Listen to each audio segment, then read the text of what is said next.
because they cut my pension fund and drilled a Dell. That's all I did. It's not going to do anything.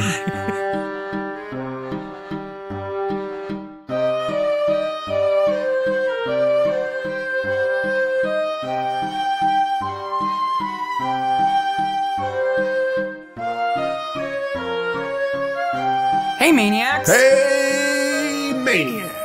It's Midsomer Maniacs again. Midsomer Maniacs is a comedy recap podcast dedicated to the ITV series Midsomer Murders. Each week we dig into an episode of the show, including the murders, the mayhem, the loonies, and everything else we love. This week, Midsomer Murders, The Debt of Lies. Season 23, Episode 2. I'm Mark. I'm Sarah. And this is a spoiler podcast. We're going to ruin it. We're going to ruin it. We're going to give it away. If you haven't watched The Debt of Lies, stop right now. Go back, listen to the mini, and then go watch it, and then come back. Warning, if you let your kids know about your made-up genetic diseases, they should be able to listen to the podcast. So the killer shouldn't be able to listen to this? I guess so.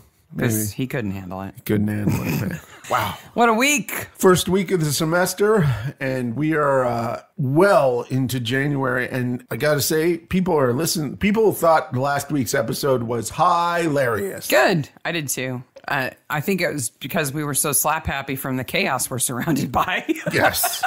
You guys know that over Christmas we had the rain in the den from the pipe that busted, and then the dishwasher broke, and then we finally got the dishwasher broke. And about the time the dishwasher got fixed, the dryer decided that it was going to be the bad kid and started like this screaming sound. When I called the appliance repairman about the dryer, he said, "Hey, Mark."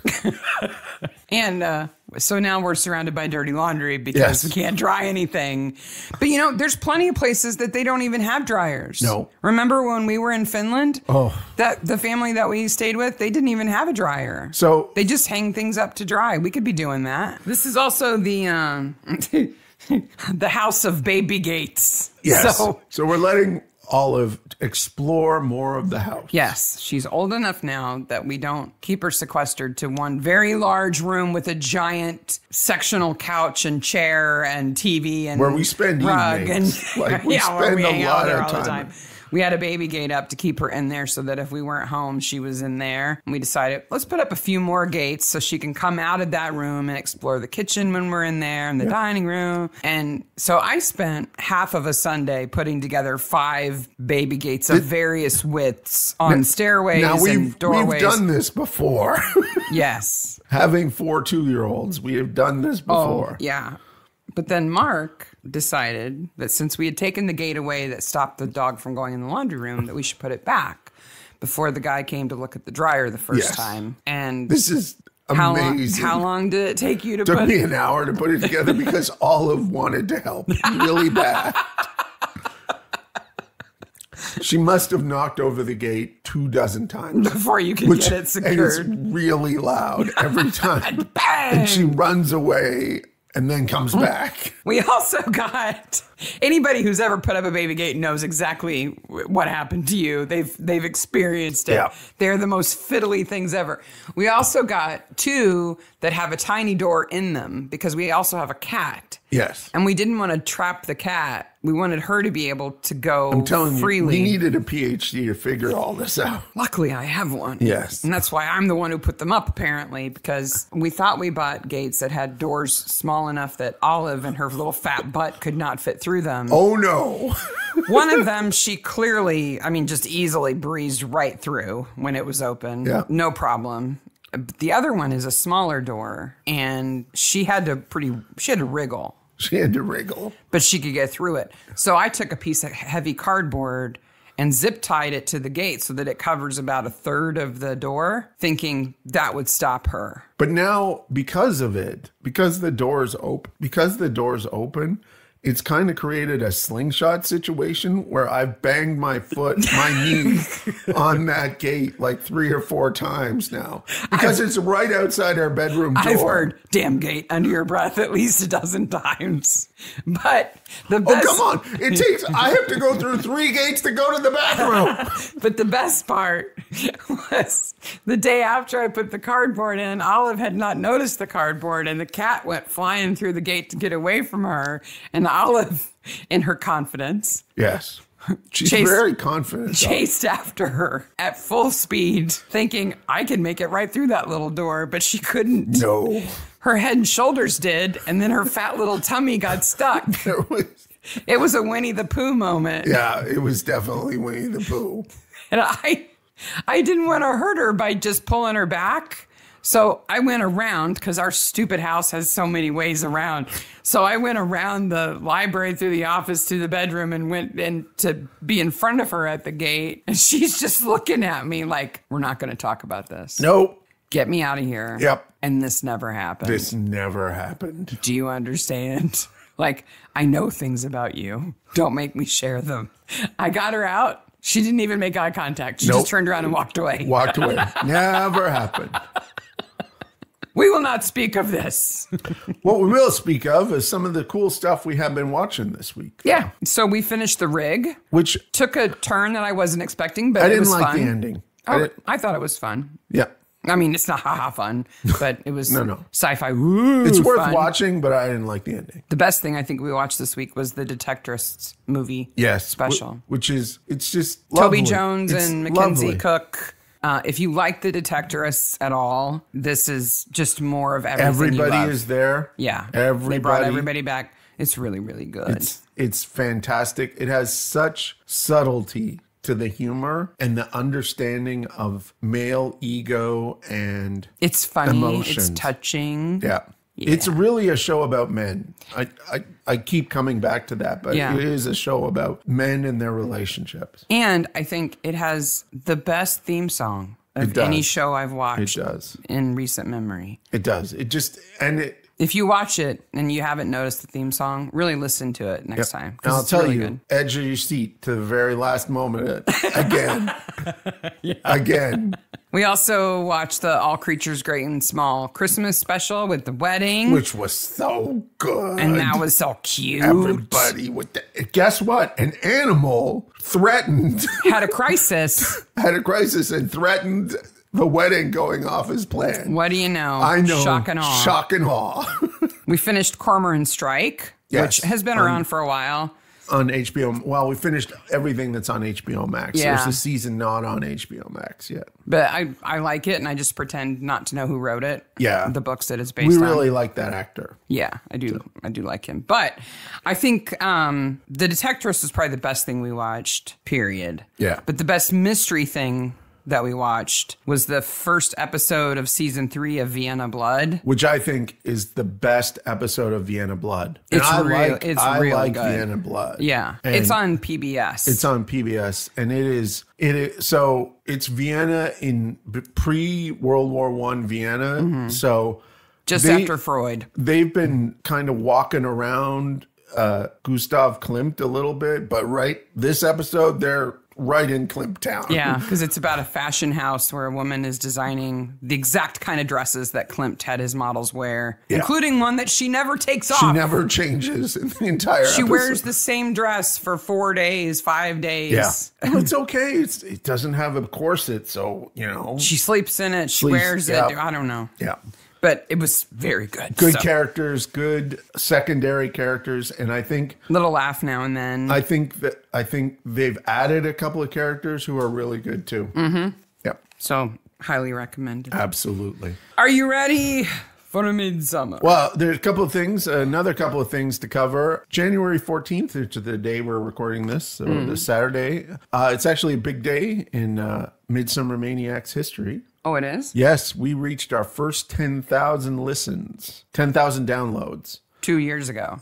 2 years this ago day. on this day, it took us 5.5 months to get to 10,000 downloads. And now how long does it take us? 30 days. Nice. That's amazing. That's because of all the awesome people who listen. We have a great community now. That's so fantastic. And that really, and that leads into our next thing, but really what we're going to try to do this year is build community in every aspect of what we're doing. Yeah, because we've only got so many episodes of Midsomer to do, and then it'll be a long time before we have more. And we just want to make sure that whatever we do that isn't Midsomer, when we're doing Mystery Maniacs, that we're doing stuff that you like, because that's what makes it fun for us. And so because of that, we're going to do a content survey. I mentioned it last week, but it's going to come out this week. It'll be in the mailing list first. And then it'll be posted on all the socials too. Should only take like 2 or 3 minutes to fill it out. We kept it low number of questions. It should only take 2 or 3 minutes to fill out, and your information is so helpful. Yeah, we want to know what you like and what you don't like, so we know where we should go next. Speaking of what we don't like, we do like. Speaking of what we do like,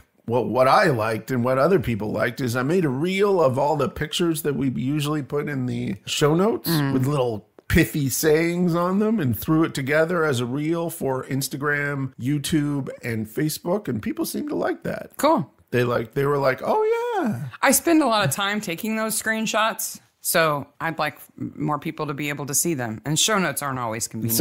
Somebody said they really liked it because it reminded them to go look at the show notes, which reminds me to put the show notes link in the text. But second of all, they were like, I hope it doesn't take up too much time. It is the easiest thing. It's a fast thing. It's super fast to do. And so I think you'll be seeing more of those. Yes. Didn't we just do a mini on this episode like 3 weeks ago? We did. In the halcyon times before the collapse of the holidays? When we were naive and did not know of the ways of the bursting pipes and attacking dishwashers. So when we do a mini for an episode, usually it's not this little space between them. Yeah. But I listened to the whole mini and I was like, oh, you don't know what's coming.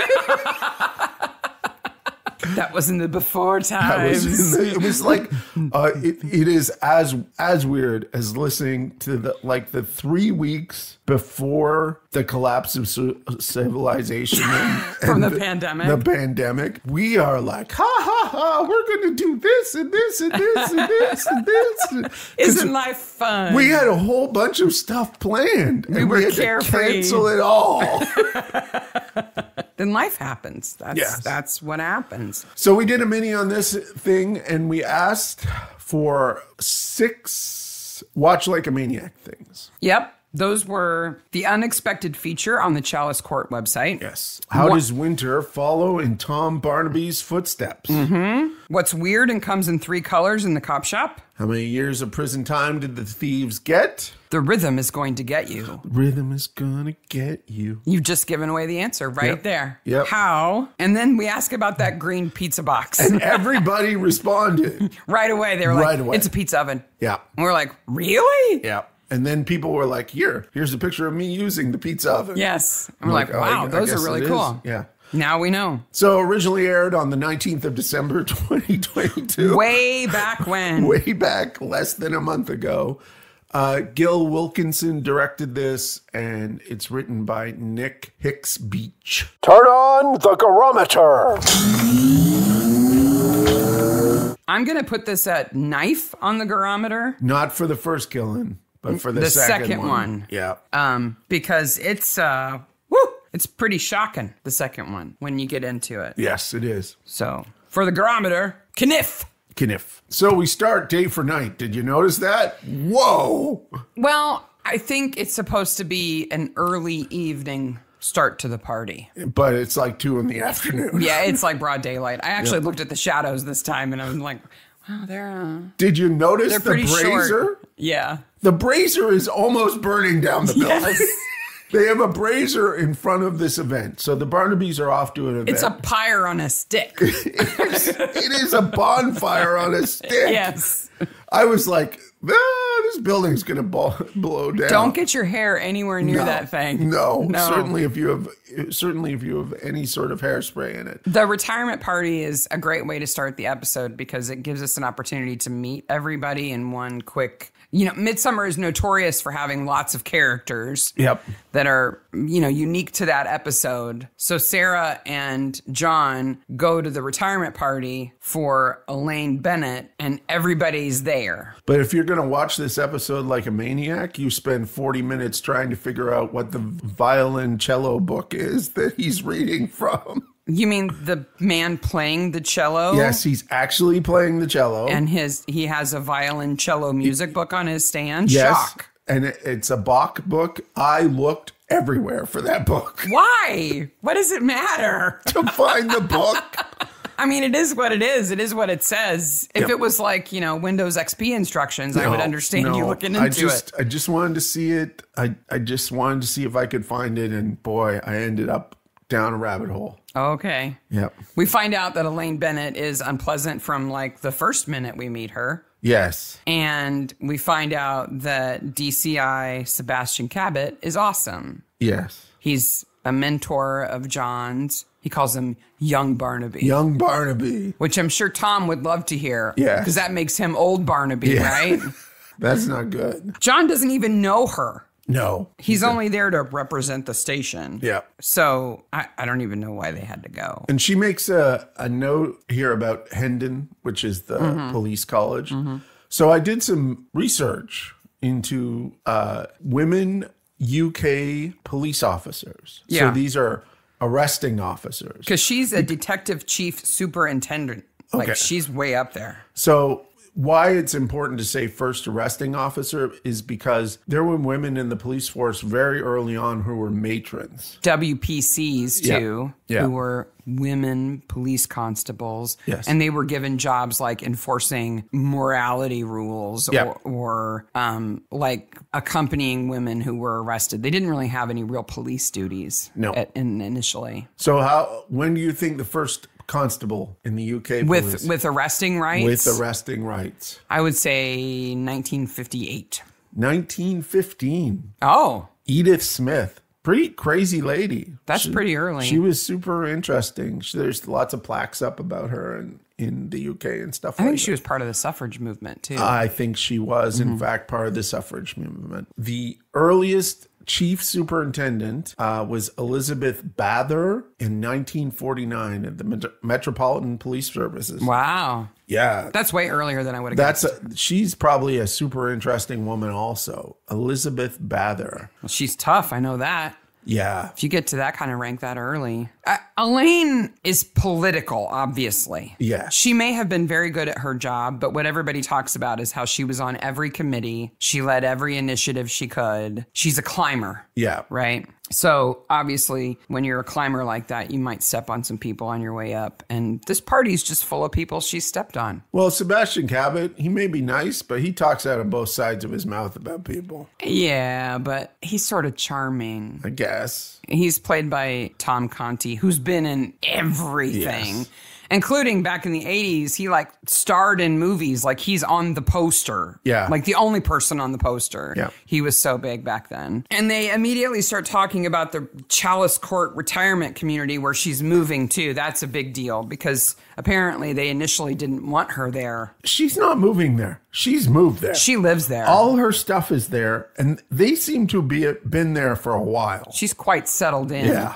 And apparently is a multimillionaire from the stuff in her house. Yeah. We'll talk about that in a second. We will talk about that. So she dies pretty quickly. I mean, she dies in the cold opening. Before the credits, she's dead. Yeah. And, we spoil everything, okay? We're going to give it away. Let's deal with the problems of this when we get to the scene of the crime. Okay. So the titles go over, there's a police car in the titles, then there's a award for bravery. It's a bunch of cop regalia. No, there's one thing that's definitely not cop regalia. What? There's a trophy for a sporting event. Did you see it? Yes. What was it? Rugby. No. No? It's triple jump. It's hop, skip, and jump. It says hop, skip, and jump on it. Why there is a hop, skip, and jump trophy, I do not know. Why is there a trophy for hop, skip, jump? Okay, I'm going to tell you why there's a trophy for hop, skip, jump. Of course you are. So People are like, get to the murder. And we're like, no, hop, skip, jump. First of all, hop, skip, jump, or triple jump. Wait a minute. They can't be interchangeable. Triple jump makes it sound like horse jumping or like long jumping. Hop, skip, jump sounds like hopscotch awards. I know they may call it both, but they shouldn't. They also tend to call it hop, step, and jump. Oh, that's a big difference. Yeah. Okay. So, triple jump. You're giving it the classy name. What do you think is the world record for triple jump? Now, it goes from the spot where the first hop happens. Okay, so you hop as far as you can. Then you skip. Then you skip one step, and then you jump again. Now, this is an Olympic event. This is an ancient Olympic event and a modern Olympic event. Is the hop and the skip just to give you momentum for the jump? I think so. It's like a propelled long jump. So instead of running before you jump, you hop, skip, then jump? Yes, and it starts from the first hop. 10 meters. Okay, the world record by Jonathan Edwards in 1995. He's British. 18.29 meters. Man. 60 feet. In one hop, one skip, and one jump. One hop, one skip, one jump. We got to watch footage of that. The woman's world record is 15.74 meters, set by a woman named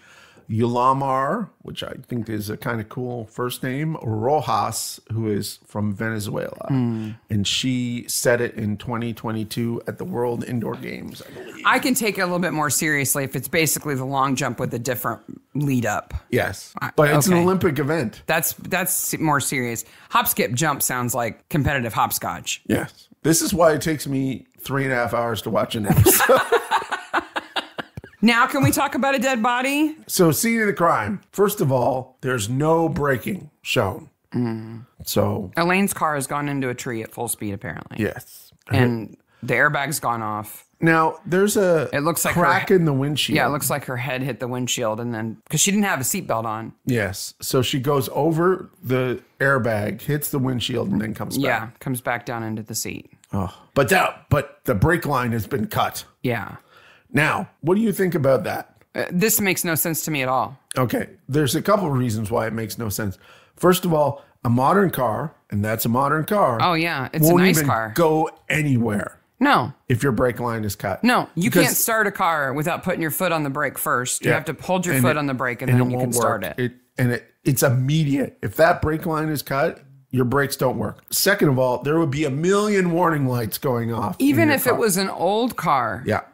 Is she parked in a takeoff spot? Like where she doesn't have to back out or turn at the gates or anything? Where she wouldn't have to brake at all until she got to that point? And it's her son who's driving in actual fact. And I don't know how that works either. I don't know how that actually works because how is he driving, then does the crash, then does the smash on the windshield with the airbag and move her and then cut the brake cable? If they cut the brake cable there would be brake fluid right there. A puddle of brake fluid. They would be like, it was cut right here. Yeah. They would that puddle would be there wherever it was cut. Unless he had a bowl or something. There's a whole bunch of hand shaking in front of faces here, like, oh, don't pay attention. Yeah. Don't look here. Don't look here. And I think we'll have to come back to it later because when they do the denouement and he talks about his crimes, there's a lot wrong. There's tons wrong. Sarah's chairing the county fair, which is the least fair I've ever seen. It looks more like a charity fundraiser. Yeah. There's no rides. I want to cover the fair at the end because there's room for improvement. There's no rides. There's no rides. There's Elaine, her husband Damien. They got married when they both had young children and had separated from their prior partners. And so there's two kids, Lionel and Maddie. Yes. Right? Maddie, who's nice, who wears very nice clothes, who doesn't need to be in this episode at all. No. Just there's no reason for her to be here. She's there to be sad. Yeah. To be the good child. Yes. Who is genuinely upset that both of her parents get killed. They have a discussion. Her and Winter have a discussion with those weird swing set things over the plants. Do you know what they are? So those are trellises for climbing plants. Okay. They're just there just aren't any climbing plants at that time. This is spring, so there's a lot of tulips there. This place, Chalice Court, clearly is a country manor converted into apartments and condos. And they've moved in. Their kitchen alone is like $500,000. Well, I can tell you where they save money. Where? Well, they got furniture. They got all their booze in another spot. Do you know where they got their booze? No. They got the same bottle of booze from the Doomsday Prepper. Oh, it's the same brand. It's the same brand of booze. That makes sense. They also doesn't have a W on it, though. That's good. Yeah. They also save money by filling their house with garden furniture. Yeah. Everything's wicker. Yeah. It all looks like it should be out on the porch. I was sleeping heavily. But what floored me is this kitchen, okay? I'm a cook. I like kitchens, and I hate our kitchen, so I pay attention to nice ones. Not only do they have a backsplash of tile that is just gorgeous, amazingly beautiful tile. Yep. They have a pot filler above the stove. Yes. Which is a tap just to fill big pasta pots. Yes. Because, I can't be bothered to fill this pot with water and carry it from the sink. Never mind, there's only 2 of them who live there, because I would assume the daughter lives somewhere else, and the son certainly lives somewhere. So how many big pasta pots are they filling? I don't know. They have a farm sink, which anybody who knows anything about sinks drools over. Yep. But they also have a 6-burner aga. Yep. Okay? Now, is it a gas aga? Because, there's been a lot of talk about gas agas. It could be a dual fuel aga. There's lots of different ones, okay? But it is a 6-door, all right? So there's 6 doors on the front. Yep. 3 rows of 2. And there's I think there's 8 or 12 burners, and you can have a griddle or something in the middle. They could cook for the entire court. Oh, yeah. They could cook for everybody. How much do you think that stove costs? Agas are expensive, right? $25,000. Yes. Wow. Yes. And Sebastian has one too. When Sebastian is selling toy cars to make money, all they got to do is sell their freaking stove. Yeah. Sell your stove. It's worth $50,000. Yeah. Because theirs is even bigger. And they're haggling over the windscreen and who's going to get it fixed. Yeah. When they have stoves that cost more than my car, how much do cops make? Yeah. Not that kind of money. I don't know. Woo! Even Giles Franklin, whose wife is dead, he's kind of, he's not smarmy, but he's kind of messy looking. Yep. He wears a brown suit. His living room looks like a museum. Yeah, his living room is obviously the Chinese room. Yes. Because it has priceless works of Chinese art in it. Yes. Elaine's kitchen has an entire glass front cabinet full of willow pattern dishes. Yes. That they probably never use. Oh. I hate these people. Never mind the stained glass, and we'll get there. But wow, yeah. We're already way too pedantic, baby. We are neck deep. So Damien is an alcoholic. Yes. He was passed out the night before when Elaine died. He used to be a cop. He got kicked off the force under suspicious circumstances related to a big robbery. So he's kind of a bitter guy. Yep. And he's now drinking. Now his wife is dead under suspicious circumstances. But he's going to investigate. And he's very unhappy. Yeah. So we've got Lionel and Maddie, his kids, being very supportive of him. They seem like they genuinely care. I'm sorry I killed Mom, but I feel sorry for you. Yes, I did it. But here's some coffee. Yes. Yeah. Yeah. What are we going to do? And Lionel has a wife, Jen, and a little baby named Freya, who's adorable. Oh, she's super adorable. And she at least makes sounds as opposed to Betty. They paid Freya more than Betty. Meanwhile, back at the cop shop, we get chalicecourtretirement.co.uk. Yeah. Which has our first Watch Like a Maniac instance in it. Watch Like a Maniac. Live chat. Yes. Who's doing the live chat on the Chalice Court website? I think it's the guy who drills the computer. Got Giles. It's got to be Giles. I think it has to be Giles. Just so you know, in the future of this episode, we're just going to play the chimes for the Watch Like a Maniac. After the first one, yeah. So you won't get tired of that sound. You won't get. We'll just play the chimes. But we have another question from there, which is, what are the multicolored things in the cop shop? They're recycling bins. Yes. Which is not weird. We know about recycling bins. We're not stupid. No. But these are weirdly shaped recycling They're bins. strange, and why they're in there, like not in a common area. They're like basically in Barnaby's chair. Yeah, the whole cop shop has some problems in it. Like, Well, they clearly wanted to make it look busier and more like occupied. There's far more background artists. yes. What we used to call extras. They're background artists. There's background artists doing background busy things like scratching their chin or talking to each other, exchanging files, but nobody goes anywhere near the recycling bins. No.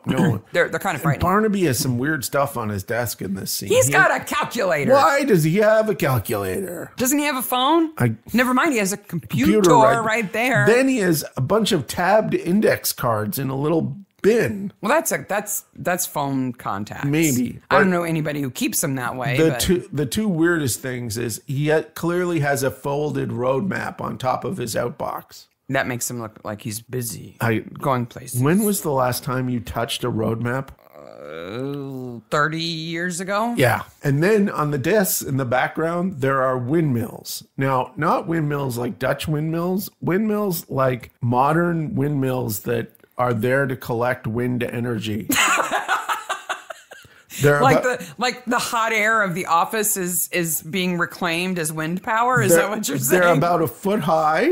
They're not moving, but there's at least 4 of them. What? Now I've cursed you all because every time they go to the cop shop in the following 2 episodes, you will be staring at and the model windmills looking that are everywhere. For the model windmills. There's one on top of the file cabinet. There's one by Scratchy Face.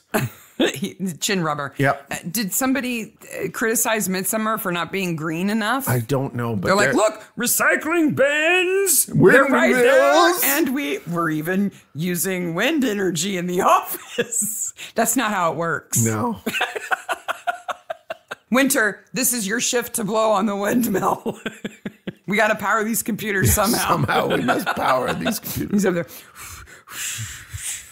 Between making phone calls. Hey, Sarah, let's go to the opening of a reclaimed bioremediation area called Red Herring Estates. There are more criminals in this episode than any episode I can remember. Everybody's a bad guy in this episode. Yes. What happens after this episode is everybody goes back to jail. Yes. So the other part of this episode, and they do this five people can go to jail after the end of this episode. They do this subtly in this episode, and I'm glad it's subtle. But this is a dog episode, right? We got Simba. Yes. We got all the dogs in the stained glass. Mm-hmm. And then at the pub, there's a wall of dog portraits. The dog wall in the pub. There's just a lot of dogs. Right behind Winter. There's tons of dogs in this episode. But we find out that she had Gröedinger's disease. Oh, let's talk about Gröedinger's disease. It sounds like the symptoms sounds like kind of like Lou Gehrig's / Alzheimer's combined together. Yeah. Like it's a degenerative brain disease. And that sounds horrific. Oh, it sounds awful. But the name of the disease itself is completely made up. Yes. And did you think Schrödinger as soon as you heard it? I thought Schrödinger right away. You know, like the physicist Schrödinger with Schrödinger's cat? Yes. It's a disease that's there and not there, depending on whether you look. You might have it, you might not have it. But you know what's weird? I did get That's kind of the point. Yeah. Is that Lionel doesn't know if he has it and he hasn't looked yet. At least one. You know what I mean? He is the cat. At least one search I did. It said, "Do you mean Schrödinger's?" Yeah. Like he is the cat. Yeah, he is. So if he's Gröedinger's cat, which is now the name of the episode. But I think we've given him a little bit too much credit. I think so too. As writers. Yes. But it works. Yes. It works. Well, especially after that first murder. Call us, dudes. We'll help you. We'll tell you. That doesn't make any sense. Yeah. You can't cut that scene because it helps. It connects those things. Don't cut that. So Billy Bevan is the one who's doing the reclamation of the land. Yes. And he's got this sign that says, or my name's not Billy Bevan. Yes. His name's not Billy Bevan. His name is not Billy Bevan. It's an alias. Yeah. It's not. I totally picked up on that. If you know you're living under an alias, that is not the slogan that you pick. It's just inviting people to figure out you're not who you say you are. He is both the smartest and the stupidest criminal at the same time. He's smart. He's like, I didn't like how this was going, so I needed to get out of here. Then I realized that I was going to be framed for it, so I disappeared. Smart. I completely understand why he did what he did. So I came back. To the same place?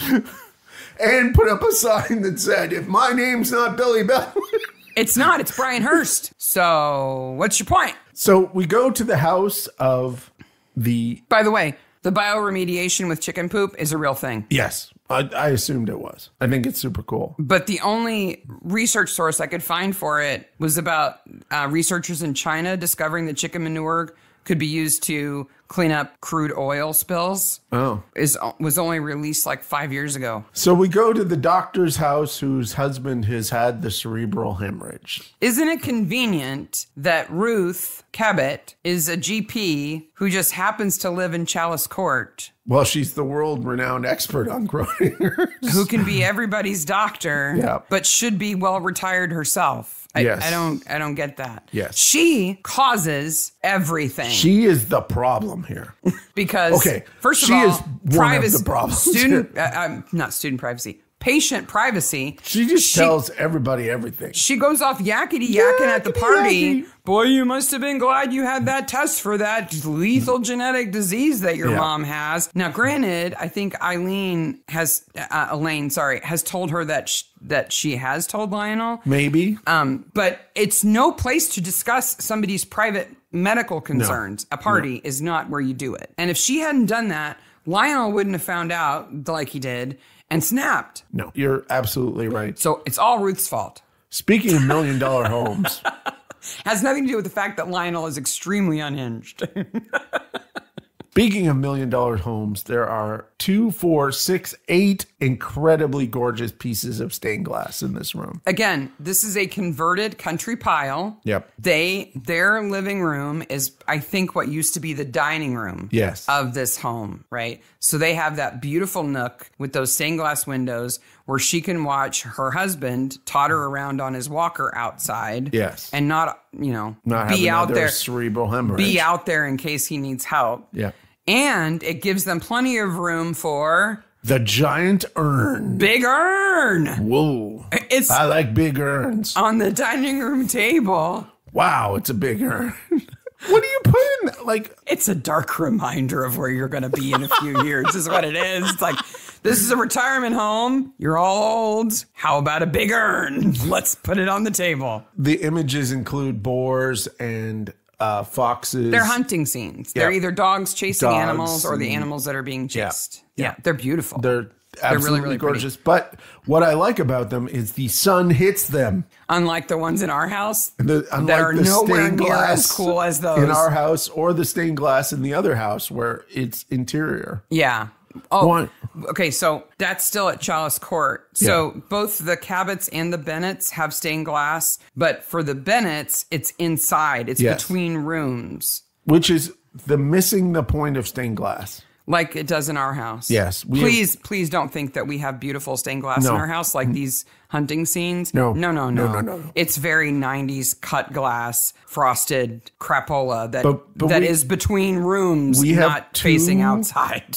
Stained glass windows that are between rooms in our house. That get no natural light whatsoever. No natural light at all. You just want to bust through them like the Kool-Aid Man. That's what they make me want to do. Because they shouldn't be there. Anyway. So I got a serious question to ask you, Sarah Barra. Mm-hmm. What did you think of the portrayal of OCD and Asperger's in this episode with the son, Charlie? I thought it was okay. I thought it was a bit of a, let's add this on. Yeah. I think... Well, okay. Charlie, I hate to say this, doesn't need to be here. No. He can collect Matchbox cars and be an old man. I have some weird collections. We don't need Charlie. Charlie serves two purposes. One, he is the reason that the cars are there, right? But you're right. Sebastian could collect cars. Yeah. Two, he is the reason why Sebastian was desperate for money. Yes. And why he... took the money from the bank robbery. And I felt... because he wanted to pay for care that his son needed. And I felt kind of crappy about that. I didn't like that. Yeah. And... Full disclosure, we have a child Who has Asperger's. That has Asperger's. Yeah. Who's very high functioning. He's in college. Yeah, he's in college. I wish he showered more, but that has nothing to do with his Asperger's. No, but because Charlie is autistic and kind of has a mental age that is much younger than his actual age, yes, it means he's not a witness for anything. So let's talk about the robbery. Okay. So there's the Goldman Forbes robbery. Yes. It happened 30 years ago. 30 years ago, before Midsomer Murders began. Yes. Just before. Because I was like, is this 20 years before? Because if it was, that would be 2003. And that would be season 6 of Midsomer Murders. Oh my gosh. 20 years ago is 2003. Yes. But this is a special 30 years ago because they go back 30 years into the 1970s. In black and white land. Where 1993, I was out of college and had a place on my own and everything. It was not black and white. They make it look like it's the mid-70s. Oh my God. And it's the late 90s. Like they drive up in their... The car they had to start with a crank. Yeah. They're wearing their Bobby helmets and everything. Like, I love how... It looks total... And you know what it looks like? The flashback of the policeman discovering the loot looks like it should be Endeavor. Yes. It looks like it should be Endeavor, or it's the crossover with the Chocolate Box episode where the woman visits the patrol station in visits the guys in the cells. Yes. That's the same look. Yeah.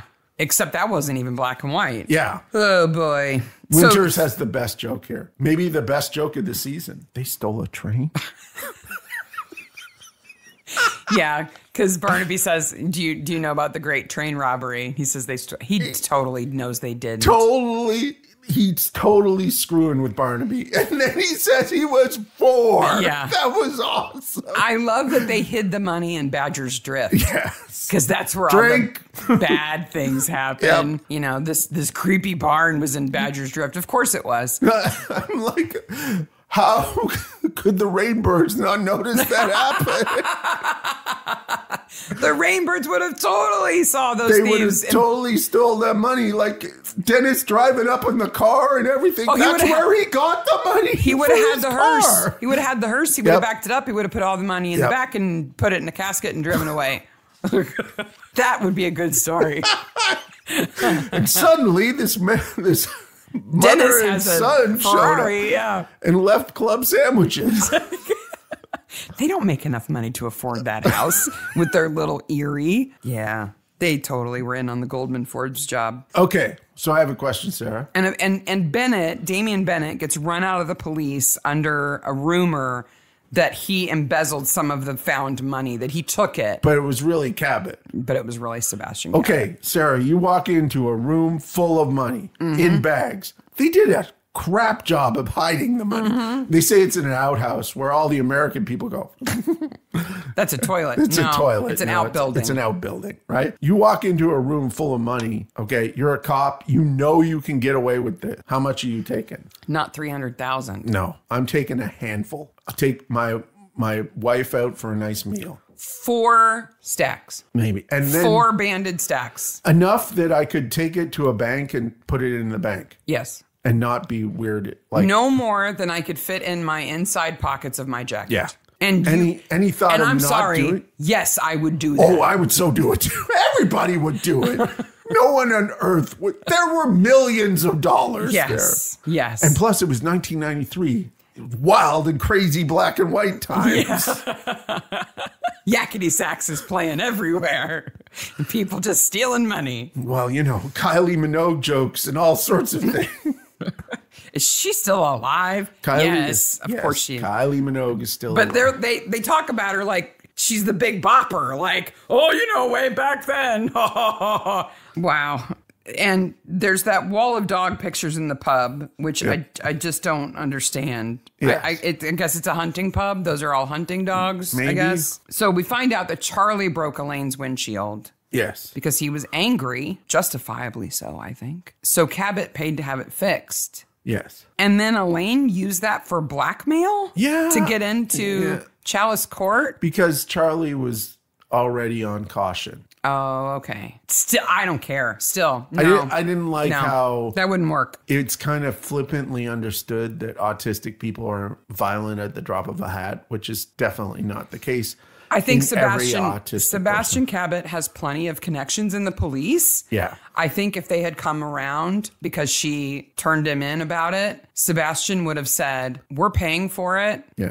And Charlie knows what he did is wrong, and he's working with his therapist at the home where he lives about it. And nothing else would have happened. And I gave you your job. Yeah, and they would have been like, okay, boss. And plus, here's $100,000 that I stole 30 years ago. Have this Matchbox car. It'll do you. Yeah. I don't think he would have given into that. I wouldn't have given into that. I don't think so either. Not for that reason. It's time for another red herring break-in. This is the worst break-in. Poor Giles. I feel bad for Giles. I do feel very bad for Giles. Mostly I feel bad for Giles because he thinks that drilling into the side of a PC case will ruin it. In my notes, that's not how this works. No.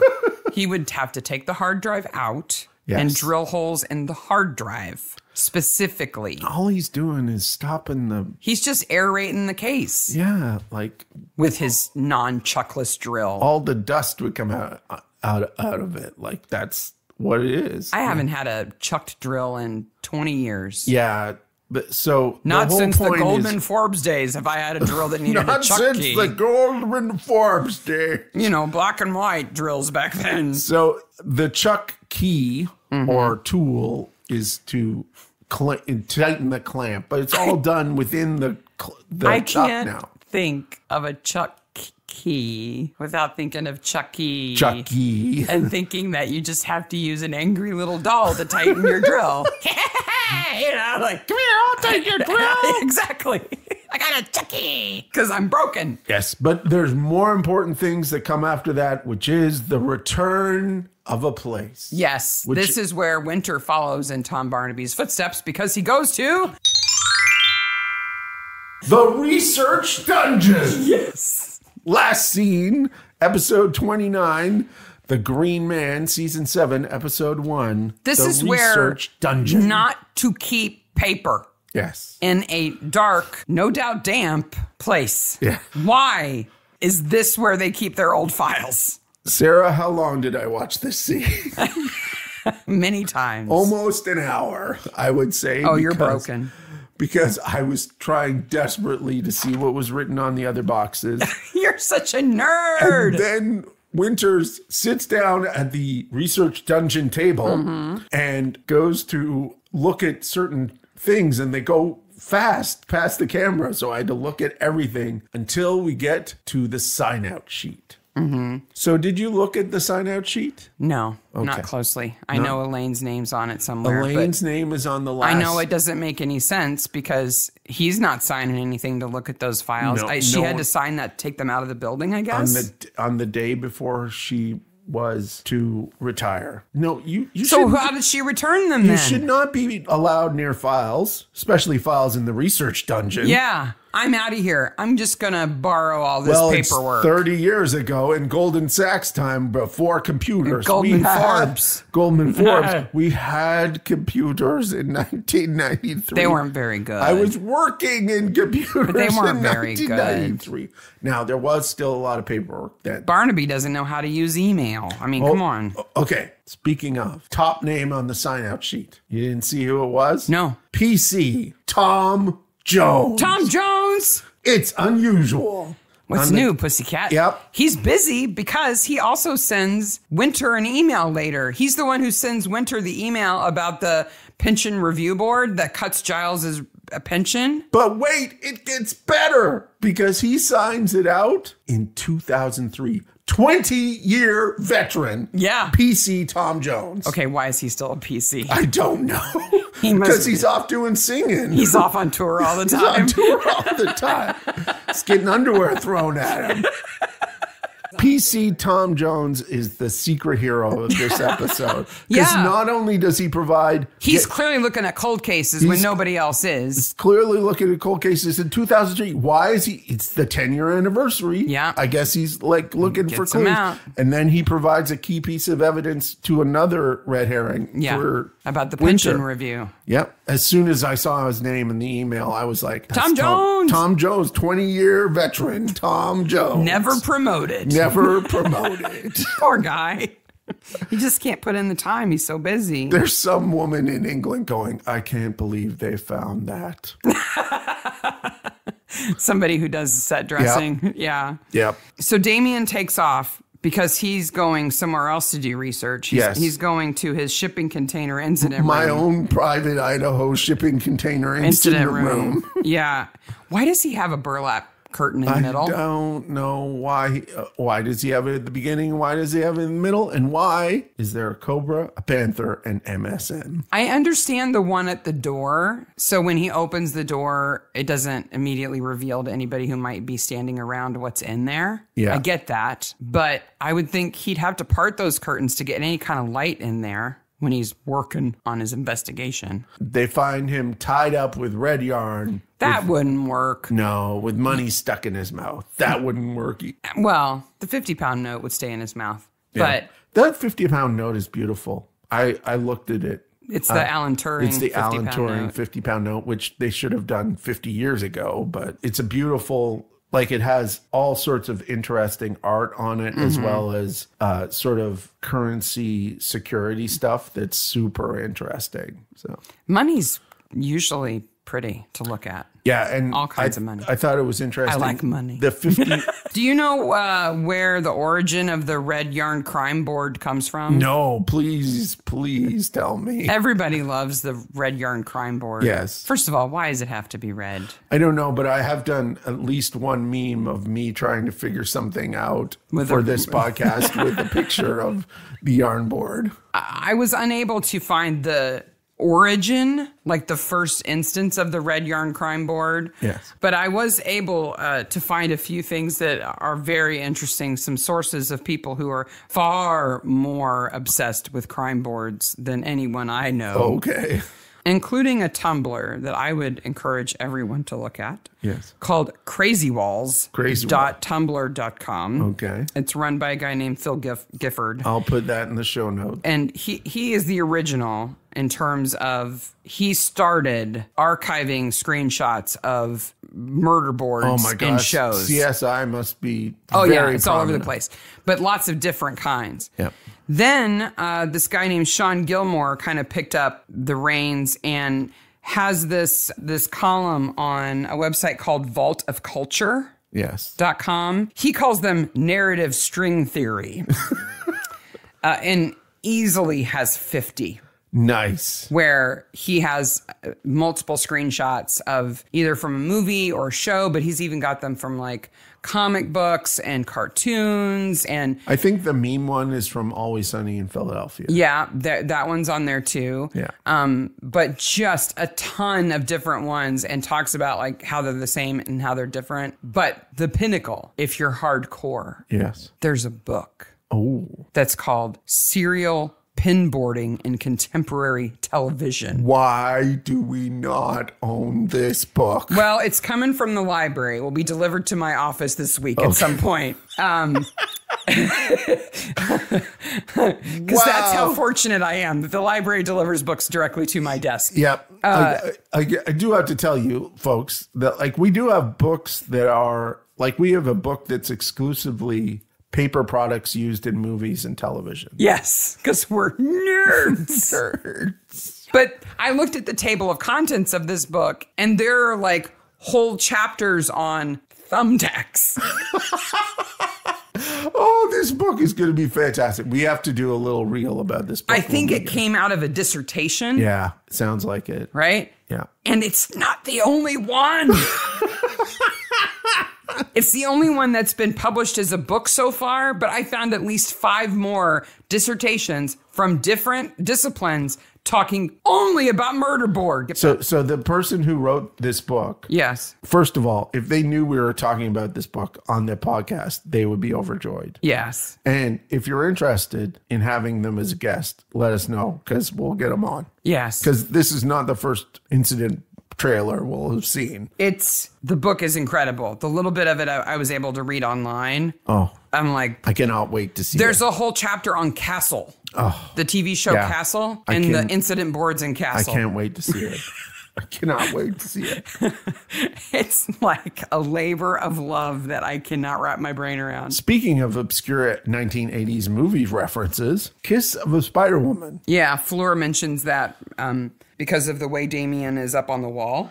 Yeah, which is like the poster for Kiss of a Spider Woman, which... But that's a web. Yes. Isn't it? Well, kind of. There's these dream sequences that Sonia Braga plays movie star, goddess. It's not a movie I'm going to watch. Kind of thing. Yeah. It's based on a 1976 novel, came out in 1985. William Hurt won an Academy Award for this. Good for him. Best actor. And it's really Raul Julia's step forward onto the stage. Mm-hmm.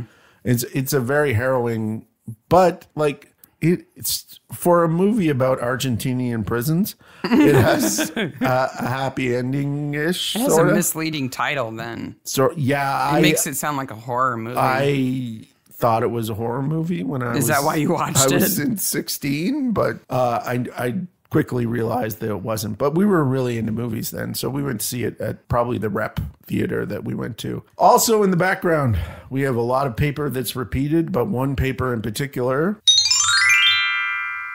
which is a Watch Like a Maniac thing that gives you how many years the criminals go away for. Right, because they catch everybody but Brian. Yes. And they do 173 years combined. Now, how many criminals are there? 4, I think. There are 8. Oh, okay. There are 8 pictures. All I know is that there's one woman There's one in woman. the mug shots. There's one woman, and one person is named, and his last name is Craig, and he gets 30 years. Ah, okay. So they roughly get, if there's 8 of them, and it's equal, it's roughly around 30 years apiece. Yeah. Which would mean they would be out right now, which would be a very interesting plot point to put in this episode. Yeah, because the chances of them doing their full sentences is pretty slim. Wouldn't that Most people don't. It says they're all dead now. I'm like, well, they all died early, and I'd be looking at Billy Bevlin's. Yeah, going, Billy? Yeah. Something happened? Did you take them out one at a time as they left prison? Look, or my name's not Billy Bevan. Look, there's chicken poop on the floor. Then we go back to the cop shop and we get another Watch Like a Maniac. Because Winter is trying to figure out what the notes mean. He said the MSM could be mainstream media. Yes. Or Miami Sound Machine. Yes. Which he then says a band from the 70s. Which we were like, no. I'm sorry, sir. But Miami Sound Machine is an 80s band. Yeah. But we were wrong. We were wrong. They were founded in 77. Yes. So Gloria Esteban and her crew. Come on, baby. We're doing. Can you do the conga? The rhythm is going to get you all the way back to 1977. The rhythm is going to get you. Miami Sound Machine. Which is a song I wish I'd never had to remember ever. Oh. So then Billy is at Barnaby's house, chilling with Sarah, having a drink. That's super Now, granted, weird. he's drinking water. She's having a glass of wine because that's all she ever has unless it's breakfast. Yeah. Which he... Get out of the car with your shoes. John must have been a little bit surprised by... Like, hello, what are you doing here? The problem I have with this scene is that when he leaves, John doesn't walk him to the door. First of all, John would have walked him to the door with her. Yeah, to make sure he didn't look around and put his hand in a drawer or whatever. Because that's what John would have done. But then John takes the glass, which I completely have no problem with. Mm-hmm. This man has no history before 1985. That's weird. That's weird. Yeah.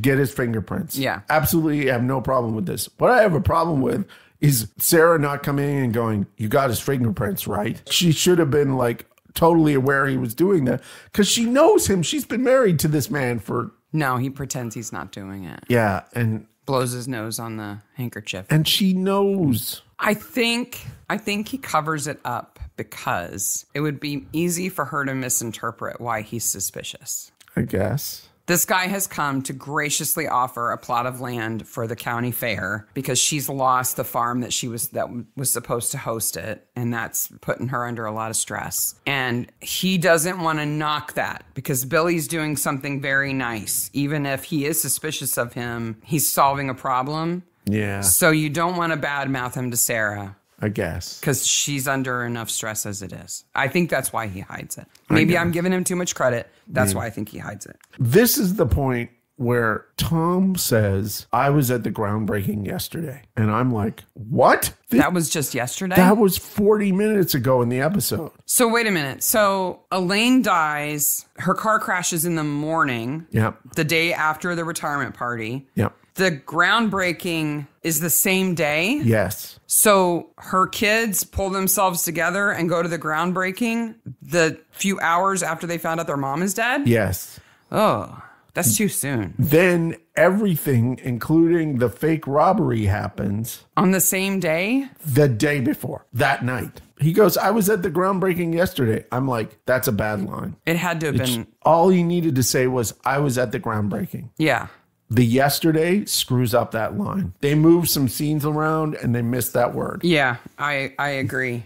Yeah. And the next time they're at the retirement home at Chalice Court, after they confront Giles Franklin, about breaking in and drilling the holes and everything. In his immaculate Chinese room. Living room. When they come out, the pub flyer is on the windshield wiper. Yes. Now, they've made a point about how difficult it is to get into Chalice Court, how you have to have the code for the gate and a fob to get in. Several times. And yet somebody's come in and put flyers on their cars? Put flyers on your cars. I don't...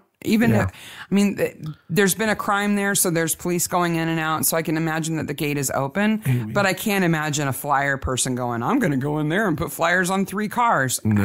I don't know why they'd waste time doing that. It doesn't make any sense to me. I don't think the pub flyer would be there, but it's convenient because it's a piece of evidence that they need to prove that Sam Engels, who we haven't even mentioned yet, because he's such a red herring. Okay. Does Sam live in a tent? No, he lives on a boat. He lives on a boat, but he has a tent that is there. Yeah. But it clearly says no parking in the boat area. Well, maybe he's just stopped there? Maybe. I don't know. And if he has a boat and no job, how is he paying for that coal? I've been watching way too many. He doesn't have a narrow boat. He has like a leisure boat that looks really old and yucky. Okay. It doesn't look like a nice boat, which is why he's under the awning on the grass, because I don't think his boat's big enough to really hang out on. I don't think so either. He's making threats to Lionel and Lionel's wife. He makes threats, but then as soon as Lionel shows some backbone, he's like, I'm out of here. Well, he doesn't want to get beat up. No. He's used to being able to intimidate people. I guess. But doesn't he have a legitimate beef? Doesn't Lionel actually owe him money? Lionel does actually owe him money, and the best bit of writing in the episode, the best part of writing in the episode, I think, is when he says, and I felt the pull, when he was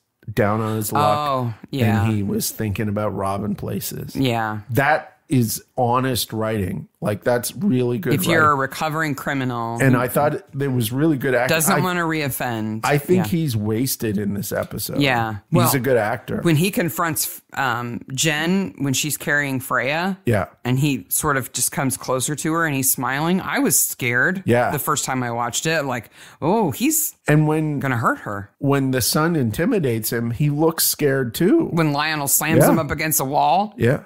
Which is, by the way, the moment it was confirmed for me that Lionel's a psycho. Was the bad guy. Yeah. Was the killer. Yeah. So Elaine was the chair of the committee that cut Franklin's pension. Yes. So he has a reason to hate her, right? He has a motive. The last day here is very weird in terms of timing, in terms of Jamie at the cop shop, Jamie being at the fair, and Jamie going other places. Yeah. It's really weirdly cut. And he goes back and forth. And the whole time he's doing that, Barnaby's just at the fair. Trying to put together the stocks, which apparently are the most difficult thing. To me, it looks like 2 boards need to go between 2 other boards. Yeah, and then you're done. But luckily, maybe we went to the craft yurt. Melling, Sonder, and Mueller Valuations have a booth there. Yes. Because so I read all those signs. Whoever did the graphic design for this needs a lesson. Okay. Because they use 14-point type on a poster. Yep. And leave all this empty space. So all the text is too small to read. It would never work. I don't, it's like, they're not charging you by the inch. Just use the space. It's not their problem. It's not the bit. Well, the first thing, when it said Melling-Cylinder and Mueller valuations, I was like, Lovejoy. Antiques Roadshow. Are you in there? Are you in there, Lovejoy? That'd be great. Then the second thing I saw was they piled the comics in a way that is detrimental to the comics. Again. They're not covered. They just stack them up. If those are antique comics, you are doing damage to them. Oh, no. We have a pile of offenders now. Yes. Okay. Because that are all in the same place. we put it together that Cabot gave a false alibi for where he was when he actually found the money in the outhouse before he came back there with Damian Bennett. And no one noticed. And nobody noticed. Which I actually like that nobody part. Yeah, he was nervous about it, but he got away with it. Nobody noticed. I love that Cabot accepts that he's been caught. He doesn't lie. He doesn't deny.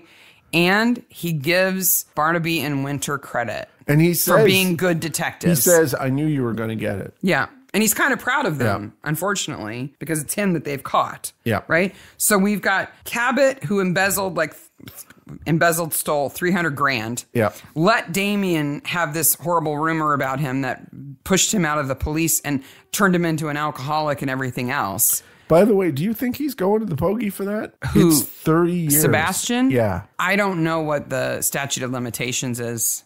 That's a lot of money, so it's a felony. Yeah. But it's a big chunk of money. It's a big chunk of money. But I think, and again, oh, hi, Judge. Are we going lawn bowling next weekend? Well, let's talk about all of the charges in a pile. Okay. Okay. So we've got Sebastian admitting that he stole $300,000, let Damian have a shadow over his career that basically ruined his life, and didn't do anything about it because I don't know how he could have. No. Without admitting that he did it, right? Then they put together that Lionel, because of the chicken poo, is the killer. Because he wasn't told about his mother's Gröedingers. Right. So he wasn't tested because she didn't tell him. And when he confronted her, she said, well, by the time I was going to tell you Jen was pregnant and I didn't want you to terminate the pregnancy because that's my grandchild. Her reaction to that confrontation is so selfish and condescending and awful. Human being should ever be pushed. But I understand why he does it. It's not right, but I understand. Yes. Because she has done this super selfish thing that has put him in danger, his daughter in danger, and she doesn't think she's done anything wrong. Yes. Well, the apple doesn't fall far from the tree. No. Because he doesn't either. No. I like that part of it, that he learned his selfishness from her. Oh, yeah. I learned it from you. But let's talk about that night, okay? Yeah. They come home from the party. It's midnight. They have the confrontation. Damian is in the next room, passed out drunk.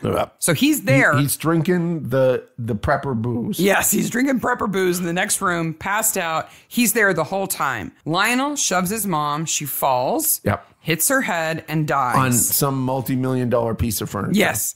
And dies, which I think is kind of unlikely. So, let's say 12:30, she dies. Mm-hmm. Okay. He drives her car out. At 5 a.m. And we'll talk about how he does that in a minute. I would like to know a theory. Between 12:30 and 5, Damian's passed out and Lionel has a body. Yep. I assume a head injury that kills you would cause you to bleed. Yep. So does he spend 5 hours cleaning the carpet? I guess. So there's no blood stain on the carpet? I'm impressed. I want to know what his secret is. He could do a little Sudoku too. Because that's a difficult stain, read right? a little book. And he hangs out with his dead mother for 5 hours. Yeah. What is he doing? What is he doing? What is he doing? And well, he's trying to figure out how to, okay, so this is what happens. This is the Norman Bates window right here. He gets in the car. So he drags her body up to the car, and then he opens up the car door. Okay. So, and it's amazing he does this because she's not a slight woman. No. So he pushes the car seat back as far as it will go. Okay.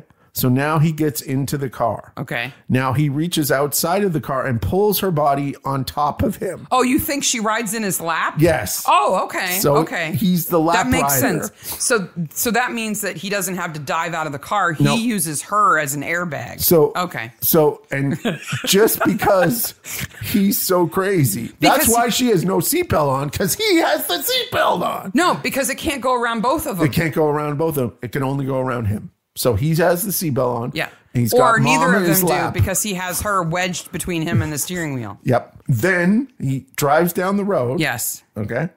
And he runs into the tree. Right. She comes off his lap. Into the windshield. Window, back down into his lap. Again. Oof. Oof. But he's protected. Right. He's got that human airbag. Yes. Which may be the name of the episode. My mom, the human airbag. My mom, the human airbag.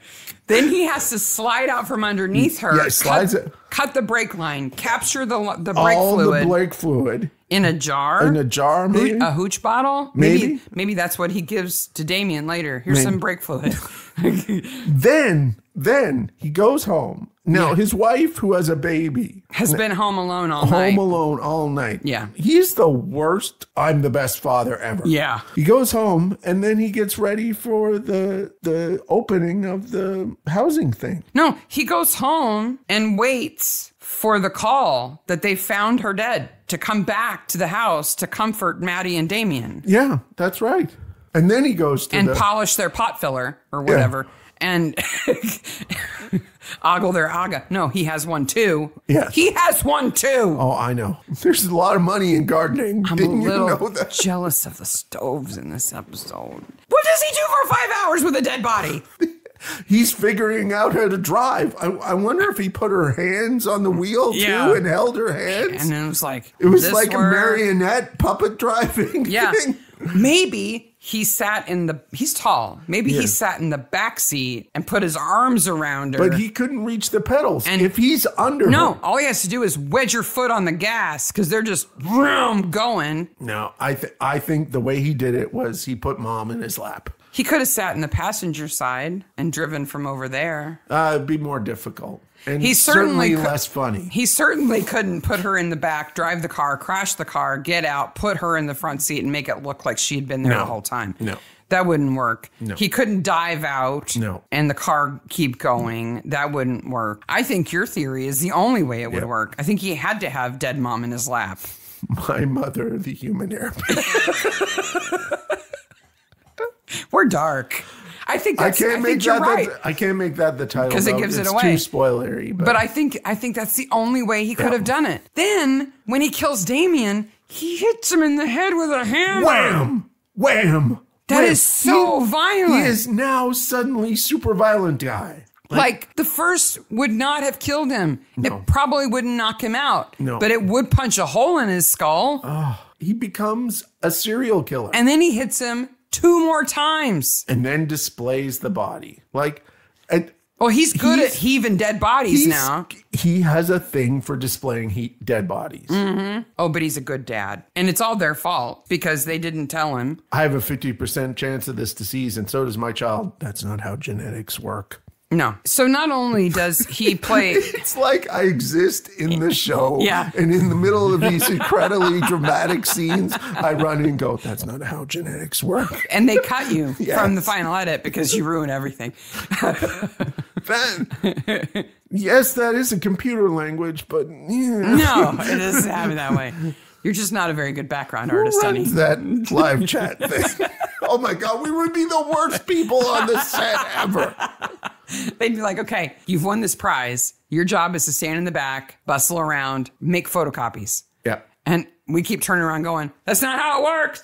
Yeah. The My only mom way, the airbag. This is what's going to happen. Season 24, we're going to get the call. They're going to need podcasters who get killed in the cold opening, and that is going to be us. No, podcasters who are already dead in the cold opening. Yeah. They would only trust us to be corpses. And then they would sit around and judge us on the dead bodies. Because we couldn't talk. And you would be like holding a note that says that's not how it works in your hands that they would have to CGI out. Like, why is that corpse shaking its head no? That's not how that's supposed to I could happen. see Mark breathing. Yes. He's seething. Why is he seething? Corpses don't seethe. I tell you, that's not how it works. I tell you why he's seething. Not only is this a weird death, not only is it weird about the whole money thing, not only is it like racial politics in the police and autism dropped in out of nowhere in this episode, but oh my God, this is the worst county fair ever. It has a craft yurt, Candy floss, an evaluation hut, a bake stand that includes pizza. yes, and a demonstration of sheepdogs. The sheepdogs are good. And a very cool older looking Sikh man. And who's like, he's really tall. yeah, he's really tall. And then there's Winter in the stocks. Yeah. As Terrence T. Leaf, and they throw sponges at his face, which I guess is better than a dunk tank. And that's a better game for little kids, but it's not a county fair thing. There are no rides. There's no rides. So we have 5 criminals. Okay, Yeah. I'm going to go through them. Yeah. So Sebastian Cabot, Yeah. theft of evidence, money laundering. Yes. Okay, at least. Yeah. Giles Franklin, embezzled. Yes. But he saved himself at the end because his doggy saved the... Saved the day because he caught because Simba caught Simba is Lionel. the real hero of this episode. So Giles, embezzlement, Yeah. theft, waste of police time, Yes. burglary or attempted burglary, Yeah. and destruction of property. Yes. Okay. And using a 60-year-old drill with a chuck. That's Giles. Yeah. Lionel, multiple murder. Yeah.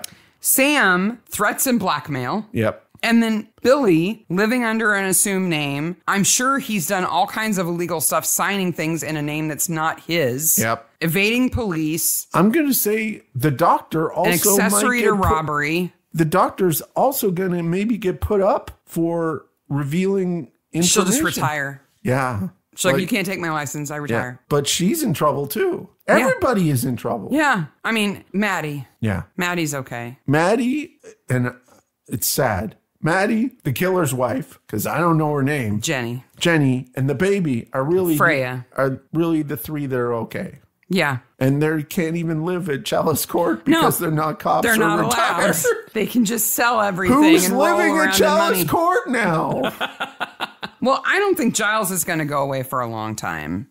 I think all these guys are cops. And I hate to be jaded, but they're all going to be like, oh, I guess, you got a dog. Well, Sam's not a cop. He's out on probation. No, Sam's going up the pokey. And he made threats and blackmailed He's somebody. going back to the Hooskow. Yes. I don't know if Billy's going to go to prison. He might for some of the real estate deals he made under false names. Maybe. If there's anybody who's unhappy with any of his business deals, he's going away. He's certainly in legal issues. Yes.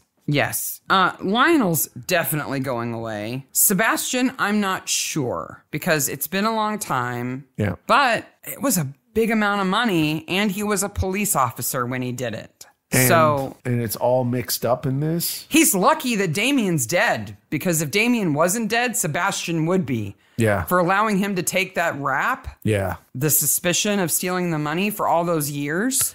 I often say that there's not enough murders sometimes. There were not enough murders in this episode, and Sebastian should have went down. Yeah. He should have been killed. Oh, you think so? Yeah. There would have been a motive. Yeah, and then that gets rid of the whole, is he going to prison or not? Really, Lionel could have killed Elaine and Damien for knowing about the disease and not telling him. Before him and his child did. Right. He could have taken out Ruth. Yep. Because she was the doctor. Yep. And she was responsible. And he likes to blame people. He could have been like, you didn't tell me either. Yep. You let this happen. And he could have taken out Sebastian for no reason other than if Lionel had any hint about Sebastian having the money. Yeah. Let's say he confronts Sebastian about Ruth knowing about the disease, and he must have known because we know Ruth talks. Yeah. Why didn't you tell me either? And Sebastian offers him money. Look, I'll give you money. He's like, where did you get this money? 30 years ago, I took $300K. Yeah. And your dad kind of took the rap for it. Dead. Yeah. Right. He could have killed a lot more people. Killed a lot more people. There's not enough murder in this episode. Meanwhile, Giles is like, I just embezzled the money because they cut my pension fund and drilled a dell. That's all I did. It's not going to do anything. He also threw paper everywhere. Stepped on it with muddy boots. Yeah, but he didn't have any chicken poo on his boots. No chicken poo. So he's okay. Who's the best corpse? Nice corpse. Elaine or Damien? Damien's got that mouth, and he's got that money in his mouth, and it doesn't move. And the yarn. Yep. So much yarn. Now, he wouldn't have been held up by that. No, he's got a harness on that's hooked to something on the wall, but it can't be comfortable. Can't be comfortable. And he's got money in his mouth. Yeah. Which your mouth is going to move all the time. Yeah, you can't. He couldn't move his tongue. Nope. Because it would move the money. Yep. Yeah, I agree. I give Damien better corpse too. Though, Elaine, the mom airbag, does a pretty good job. Yep. Mom, I got a part on Midsomer Murders. That's nice, dear. Mom, I got a part is clearly Chin Scratcher. Yes. We'll put a picture in the show notes of the Chin Scratcher. All he does is stroke his little goatee and look at a computer like, I wonder if we had more fans in here. Wait a minute. Windmills. What if that's Tom Jones? Well, maybe that. No, because Tom Jones is PC Tom Jones. He'd be in a uniform. Oh, that's true. That's true. But he'd be around the right age. Yes. After the credits, everybody goes to jail. The end. I have horrible movies for you. Yes. This movie is terrible. Ha! I bet Mark's seen it. The return of horrible movies. Which is weird because these newer episodes, so many of the actors are young that they haven't had a chance to make bad choices in their careers yet. So it's kind of hard to find horrible movies. But because this is about people who are retiring, there are older people in this episode who have made some unfortunate choices. Unfortunate choices. I have 3 horrible movies for you. Hit me up. The first one is from 2018. Okay. It's only 5 years old. Only 5 years. And Tom Conti, who plays Sebastian Cabot, is in it. Okay. Here is the summary. Okay. If I can read it without laughing. Okay. Bobby Johnson is a young literary sensation facing her difficult second novel. Okay. Already dealing with a crazed stalker and her junkie ex-boyfriend, Bobby is convinced by her publisher to use new smart editing software and finds herself going head-to-head with an artificial intelligence determined to write her book for her. Wow. Whoa. This sounds horrific. Yes, it is a horrible movie. Movies about writers always sound good on paper, and then you film people writing, and it's boring. It's boring. Not when the AI is evil. Evil AI. Well, we know all AI is evil. And she's got a stalker and an ex-junkie boyfriend. I mean, she's got a lot to deal with. Yeah, she does. Then the evil AI tries to take over her brain. Who plays the writer? I'm not going to tell you. Okay. Do you know the name of this movie? No. It's called Peripheral. Is it a serial bus or? It's USB. Okay. Yes. Wow. We just took the nerd level of this joke and cranked it up to 11. Wow. You didn't get that one. Peripheral? Woo, woo. Yeah, it's only a 5-year-old movie. Wow, I need to watch that movie. It has to be pretty bad. All right, next. 2007 movie. Okay. And Gary Beadle is in this, and he plays Damien Bennett in this episode. Stowe is a dirty cop who's hooked on heroin, and everyone dislikes him. Because of an accident, he's put into a coma and comes out of it a better person. He wakes up wanting to put things right. Have you seen it? No. Okay, I'll give you a hint. It stars Jean-Claude Van Damme. Oh my God. That's the first Jean-Claude Van Damme reference on the podcast. Van Damme. Oh, Van Damme. I don't know this movie. It's called Until Death. But isn't it after death? I guess. He was in a coma. He didn't die. No, I guess, yeah. Wow. You are not winning this one. You're already 2 down, 1 to go. No. This is a 2014 movie, and Billy Bevins, Jeff Francis, who plays Billy Bevins, is in it. Jeff Francis is in it. Okay. Yep. When a devastating illness threatens to end Evan Lake's career in the CIA, he goes rogue to hunt down a terrorist who tortured him during a mission gone awry years ago. Oh, okay. This 2014. is the American movie? CIA. Yeah. And it has like a washed up action star in it. No. No. It stars Nicolas Cage. Oh. We Nick Cage. Really? It's the only role I know of where he has gray hair. Nicolas Cage, really the patron saint of horrible movies. Yes. No. Okay, just for fun, I'm going to read you a little bit of one of the reviews from IMDb that I found awesome. Are you ready? Yep. The subject is, "The ear is the best part." The ear? Yes. "The ear I mentioned in the summary seems to live a life of its own. My attention kept being drawn to it. In one of the battles with terrorists, Cage's character gets tortured and his ear gets cut. After 20 years, the cut is still there and looks really awkward. At some point, I swear I could see the edge of the cut move together and mouth some words to Cage. After rewinding, I thought I faintly heard these words: 'Nicholas, get out of here. You're too good for this. Save your career before it's too late.' His cut ear is the best part." Fantastic review. This movie is called Dying of the Light Dying of the from Light. 2014. Wow. This movie is so bad. How bad is it? It is so bad that they fired the director, gave the movie to another director after filming was complete. Oh. And there are photographs of Nicolas Cage, the other starring actors, and the first director online wearing t-shirts that have the anti-disparagement clause from their contract printed on the t-shirt. Wow. Implying that basically there's a clause that says we can't say anything bad about you, otherwise we would be. Wow. That's a story in itself. Dying of the Light. Man, I'm 3 for 3 this week. 3 for 3. Midsomer Maniacs returns next week with January 23rd episode, A Grain of Truth. Yes, we're at a mill. Yes, season 23, episode 3. And we know that if you have a mill involved, there's going to be problems. And Lower Blissingham. Yes. You can find us on Facebook, Twitter, Instagram, and email. If you're watching on YouTube, please hit subscribe and or ring the bell. We need 25 subscribers. If your adult child asks you to ride in their lap while they're driving, say no. They're trying to kill you. They're trying to kill you. There's your word of wisdom for this week. We'll see you next week, Maniacs. Bye, Maniacs. Bye, Maniacs.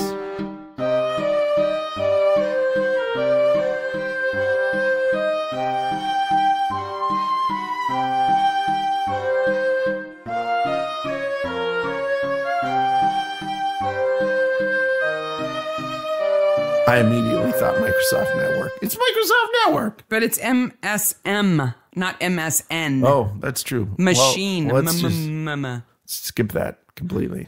Because I'm an idiot. It's okay. Another thing Mark got wrong.